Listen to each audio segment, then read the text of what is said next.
요즘 전기차에 대한 이야기 자주 나오죠? 친구들과 모임 가도 전기차 얘기 빠지지 않는 것 같아요. 뭐 테슬라 얘기 포함해서요. 이럴 때 아는 척하기 좋을 만한 전기차 이야기 오늘 저와 같이 알아보시죠.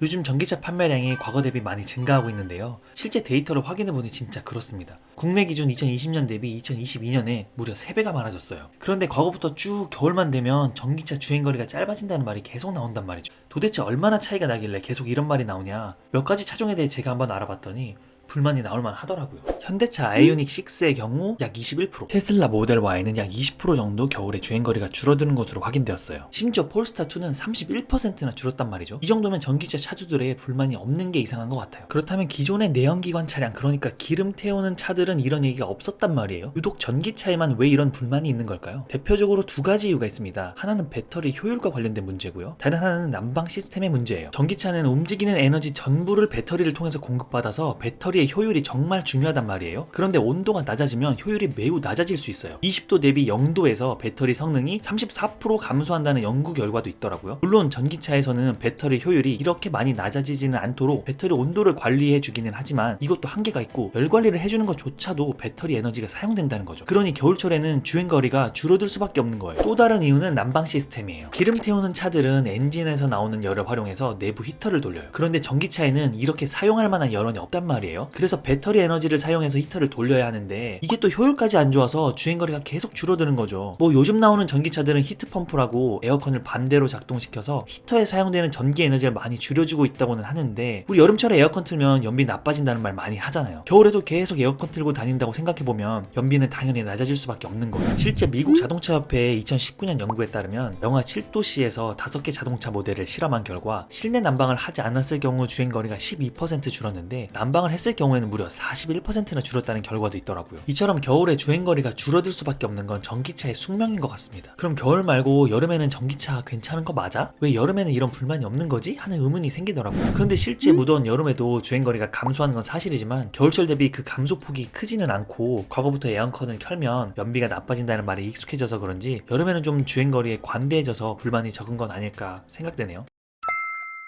사실 배터리와 주행거리 문제는 두 번째고 이것보다 더 큰 문제는 따로 있었어요. 바로 충전과 관련된 문제인데요. 실제 한 설문조사에 따르면 전기차 구매 시 가장 큰 걸림돌이 충전 문제인 걸로 확인되었어요. 그런데 여기서 조금 재밌는 사실이 있어요. 우리나라의 충전소 보급률은 세계 1위라는 거예요. 무려 전기차 2대당 한 대의 충전소가 있다는 거거든요. 이렇게 충전기 보급률이 높은데도 왜 전기차 선택에 가장 큰 걸림돌이 되고 있는 걸까? 바로 전체 충전기의 90%는 완속 충전기라는 사실이에요. 그런데 여기서 또 함정이 있습니다. 보통 완속 충전기는 가정집, 그러니까 아파트나 회사 주차장에 설치돼요. 그런데 구축 아파트나 회사 주차장이 협소한 곳에는 충전기를 설치할 수가 없다는 거예요. 뭐 공간의 문제도 있지만 구축 아파트는 추가로 끌어다 쓸 전력이 여롭지 않은 경우가 대부분이라서 충전기를 설치하려면 추가적인 전기 공사를 해야 하는데 이게 또 비용이 많이 들고 전기 설비를 설치할 추가 공간도 충분하지 않다는 거예요. 그러니까 완속 충전기는 단독주택에 거주하거나 신축 또는 준신축 정도의 아파트는 되어야 설치가 용이하다는 거예요. 남의 집에 설치된 충전기는 그림의 떡인 것처럼 아무리 많은 양이 설치되어 있어도 설치된 충전기에 접근할 수 있는 사용자가 굉장히 제한적이라는 거죠. 그렇다면 완속 충전기, 흔히 집밥이 없는 사람들은 결국 급속 충전기를 찾을 텐데 앞서 얘기한 것처럼 전체 충전기의 10%밖에 안 된다는 거예요. 그럼 이 10%의 급속 충전기는 온전히 잘 사용할 수 있냐? 또 그렇지도 않아요. 경부고속도로 하행성 기준으로만 봐도 30%는 고장이라는데 사용하고 싶어도 고장이 이렇게나 많다는 거예요. 이런저런 우여곡절 끝에 정상 작동하는 충전기를 찾았다고 해도 문제가 해결되지 않아요. 왜냐하면 전기 화물차 운전자들의 조금 다른 충전 방식 때문인데요. 일반적으로 급속 충전은 차량 배터리의 80% 충전까지만 지원을 하고 있어서 급속 충전을 하게 되면 보통 80%까지만 하거든요. 80% 이후부터는 급속 충전기를 사용해도 완속 충전으로 전환돼서 시간도 많이 걸리고 급속 충전을 하는 의미가 없기 때문이에요. 그런데 전기 화물차 차주분들은 100%까지 충전하는 경우가 대부분이라 문제가 되고 있는 거예요. 근데 이게 또 전기 화물차 차주분들의 이야기를 들어보면 또 충분히 이해할 만한 상황이긴 해요. 예를 들어 80%까지만 충전을 하고 부족할 때 또 하면 되지 하고 많이들 해보셨다는 거예요. 그런데 막상 다시 충전하려고 하면 충전 자리가 없는 경우가 더 많아서 기다리는 시간이 오히려 더 길다는 거예요. 빨리 납품을 해야 돈을 버는데 말이죠. 이런 일상이 반복되다 보니 조금 시간이 더 걸려도 100%까지 하고 가는 게 낫다고 판단하신 거예요. 포토2 기준 100kW급 충전기를 사용했을 때 80%까지는 약 50분이 걸리고 나머지 20%를 충전하는 데는 약 1시간 정도가 더 걸려요. 그런데 아이오닉 5 기준 80%까지 충전하는 데는 30분밖에 안 걸리거든요. 그러면 아이오닉 4대 충전할 시간을 포토 한 대가 사용한다고 하니 아이오닉 차주 입장에서는 답답할 노릇이겠죠. 타이밍 잘못 걸리면 30분이면 될 게 2시간 30분이 걸릴 걸려버리는 거죠. 그런데 이게 다 결국 급속 충전기가 부족하기 때문에 일어나는 일이라는 거예요. 충전소가 넉넉해서 너도 나도 이용할 수 있다면 전기 화물차 차주분들도 80%까지만 충전하면 되고 승용차 차주분도 기다리는 시간 없이 금방 충전할 수 있을 거라는 거예요. 정부도 이런 문제에 공감을 했는지 여러 가지 방법으로 충전기를 늘리려는 움직임이 보이고 있어요. 100가구 이상의 아파트에 의무적으로 충전 구역을 설치하라든지 2030년까지 123만 기의 추가 충전기 보급을 계획하는 등 다양한 방법을 모색하고 있더라고요. 그런데 뭐 실제 정부의 이런 노력들이 얼마나 효과적으로 작용할지는 시간이 지나봐야 알 것 같기는 해요. 돈은 돈대로 쓰고 제대로 된 효과가 없지는 않길 바랍니다.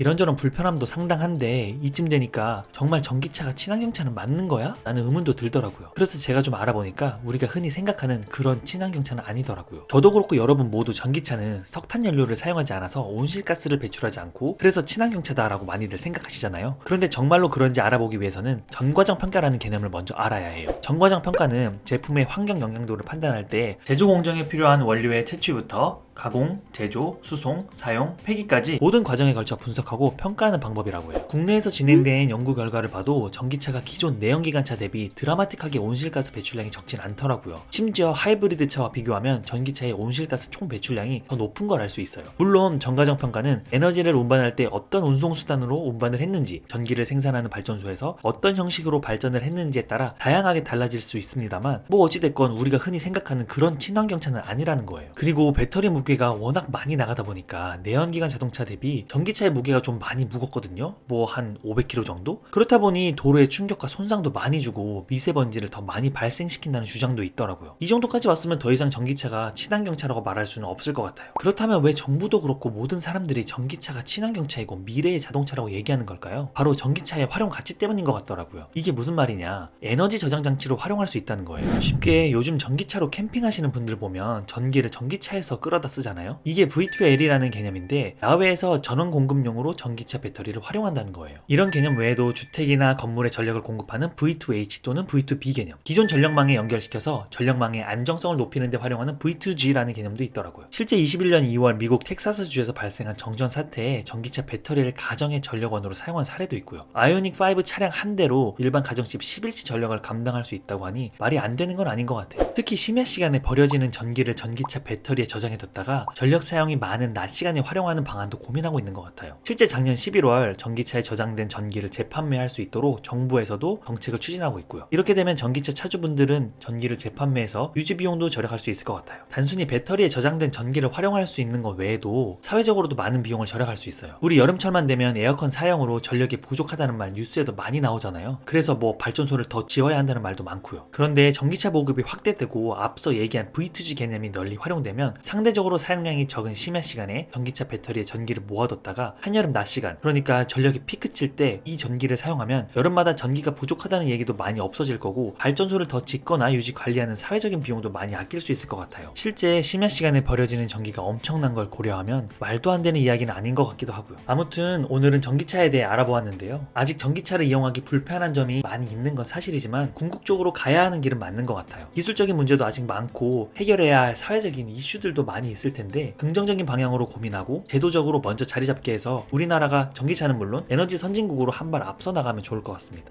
그럼 지금까지 지식통장이었습니다. 감사합니다.